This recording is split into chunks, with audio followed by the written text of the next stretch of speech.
Mais de 5 milhões de metros cúbicos, o suficiente para construir 2 pirâmides do Egito.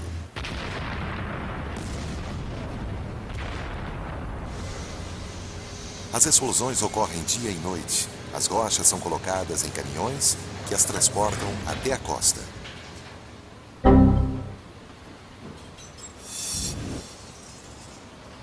Em seguida, elas são colocadas em barcaças que as levam até o local da construção. Toda essa operação leva menos de 24 horas. Trabalhando sem parar, 7 dias por semana, até 40 mil toneladas são colocadas a cada dia, quase o mesmo peso de 2 aviões cargueiros. A densidade, o tamanho, a força e a permeabilidade de cada uma são cruciais. O muro deverá durar séculos, mesmo sem concreto ou aço para manter as pedras no lugar. Elas não são dispostas aleatoriamente. Como são separadas por tamanho e peso, o volume as mantém no lugar. Colocadas por guindastes, uma deve se encaixar na outra para resistir à força do mar. É preciso verificar constantemente para garantir que o quebra-mar esteja no lugar certo e as rochas estáveis. E a única maneira de fazer isso é com a ajuda de mergulhadores para examinar cada metro.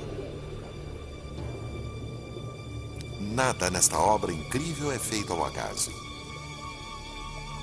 pois qualquer movimento poderia causar rachaduras em uma rocha e desintegrar o quebra-mar, o que tornaria todo o projeto vulnerável. Um estudo minucioso das rochas submersas é realizado. Os mergulhadores procuram sinais de fadiga. O medo é que algumas possam estar rachadas ou ter se deslocado pela ação das fortes ondas quando foram colocadas. A cada 27 metros, o mergulhador vem à tona para relatar a posição das que foram examinadas. A leitura é registrada por um homem em terra. Até agora, esta parte do quebra-mar está firme. Janeiro de 2002. 6 meses após o início da obra, uma grande parte do quebra-mar já está pronta, mais de 4 quilômetros.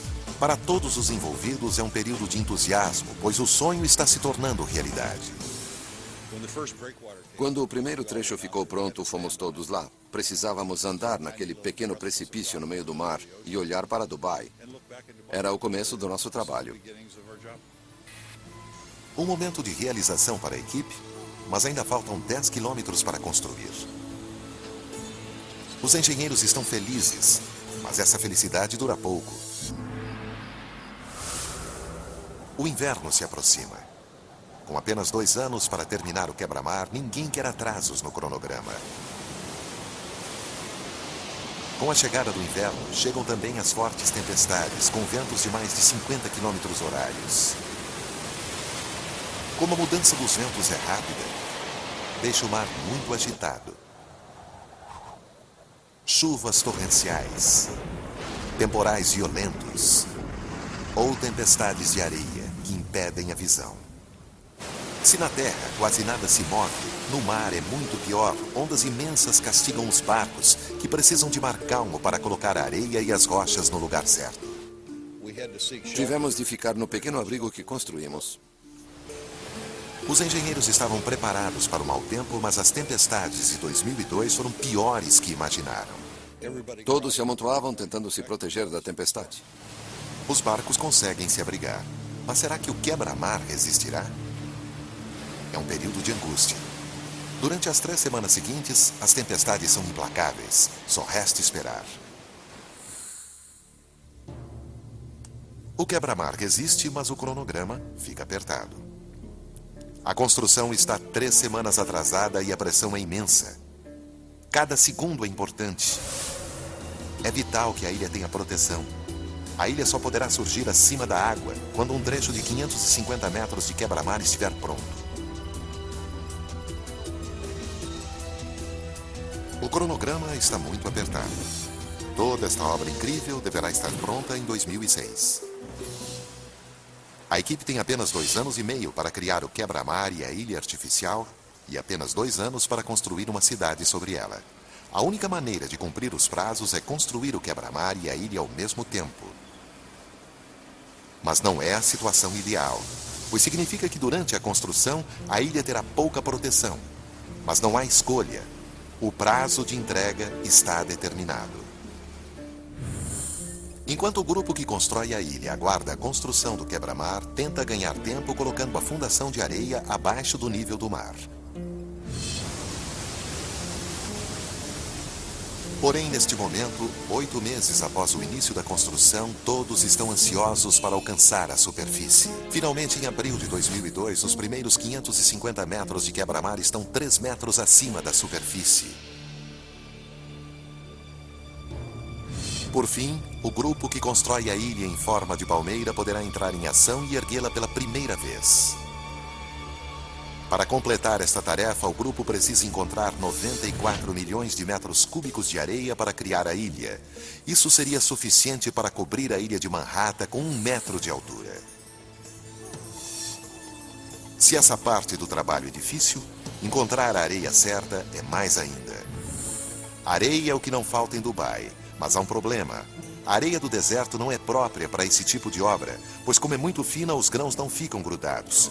Isso significa que, se fosse utilizada, a ilha toda seria levada pelas águas. Assim, é preciso procurar em outro lugar. A areia adequada é encontrada a pouco mais de 11 quilômetros em alto mar. Por ser grossa, fica compacta e mais resistente ao impacto das ondas. Como será retirada do fundo do mar, levará menos tempo para transportá-la para o local da obra. Em apenas 3 horas, uma draga recolhe a areia, segue para o local de construção e a lança no lugar certo. A draga retira aproximadamente 1 metro de areia do fundo do mar por toda a extensão de uma área de 5 quilômetros quadrados. Em menos de 1 hora, o tanque de 8.000 toneladas está cheio. A areia, então, é bombeada e lançada no lugar certo a uma velocidade de 10 metros por segundo. O suficiente para encher uma piscina olímpica em 4 minutos. A construção segue em ritmo acelerado para cumprir o prazo estabelecido. Dia após dia, a ilha surge lentamente. A areia lançada vai se acumulando e forma uma faixa que ficará 4 metros acima do nível da água. Porém, os engenheiros estavam preocupados. Será que a ilha está com o formato planejado? Havia muita curiosidade e preocupação. Será que o formato está certo? Mas há um trunfo na manga. Ou melhor, no espaço. A mais de 600 quilômetros da Terra, Dubai tem acesso ao único satélite privado do mundo. É tão potente que compete com os russos e americanos. O satélite Iconos, na órbita da Terra, tira fotos que mostram que, até agora, a ilha está no formato certo. Além disso, o príncipe pode acompanhar de perto o desenvolvimento de seu projeto arrojado. Agosto de 2002. 1 ano depois, a construção da ilha está adiantada. O quebra-mar já está com 8 quilômetros. Já se podem ver 8 folhas no Mar Azul. Mesmo assim, é um processo extenuante e difícil. Este processo de aterragem é comum, mas não o projeto. Não há molde para desenhar a palmeira, nem pontos fixos para servir de suporte. O desenho acaba se transformando num pesadelo, pois tudo depende da precisão. Esta estrutura gigantesca tem 56 quilômetros de frente para o mar. E é praticamente toda curva. Para dificultar ainda mais, é impossível verificar se a areia está caindo no lugar certo. O único modo de fazer isto é usar tecnologia de ponta. Sem o GPS, não realizaríamos esta obra. Há apenas 2 linhas retas, as outras são curvas. E tudo depende de um grupo de 5 homens que andam pela ilha todos os dias conforme ela vai sendo construída. É um trabalho exaustivo, pois no verão a temperatura chega a 48 graus centígrados, com umidade de 95%. O pesado aparelho receptor que carregam cria uma grade de referência.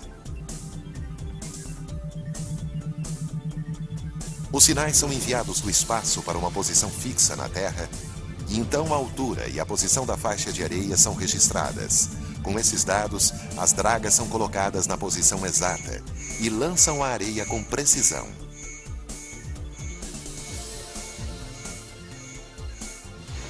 Apenas com o uso de tecnologia de ponta, o GPS, esta obra incrível teria um formato perfeito. Enquanto o mundo observa, a ilha em formato de palmeira se torna realidade. Ao mesmo tempo, os Emirados Árabes recuperam a confiança mundial. Após os ataques de 11 de setembro, Dubai surge como porto seguro do Oriente Médio. As praias estão cheias e os negócios recomeçam. Valeu a pena continuar a obra. Contudo, ainda há um prazo a ser cumprido. A ilha deve ficar pronta até 2006. A coordenação entre os dois grupos, o que constrói o quebra-mar e o que constrói a ilha, é crucial. Se não trabalhar em perfeita sincronia, todo o projeto pode ficar comprometido. Se a construção do quebra-mar for adiantada, cortará o acesso das dragas que transportam a areia para a construção da ilha. Se a ilha estiver adiantada, ficará exposta às tempestades. Uma obra não pode ficar à frente da outra de modo algum. É uma sincronia delicada. Mas um ano após o início das obras, o trabalho está dentro do cronograma. Apesar das dificuldades, a ilha surge das águas protegida pelo quebra-mar. Entretanto, o maior desafio ainda está por vir. Como tornar a ilha um lugar seguro para construir? Ela é toda feita de areia que é instável, é altamente suscetível ao movimento da água em volta e, além disso, é preciso tempo para que se acomode e fique forte o suficiente para receber alguma onda. E como esta obra incrível terá que suportar uma cidade com 120 mil pessoas, a segurança de todos depende de uma boa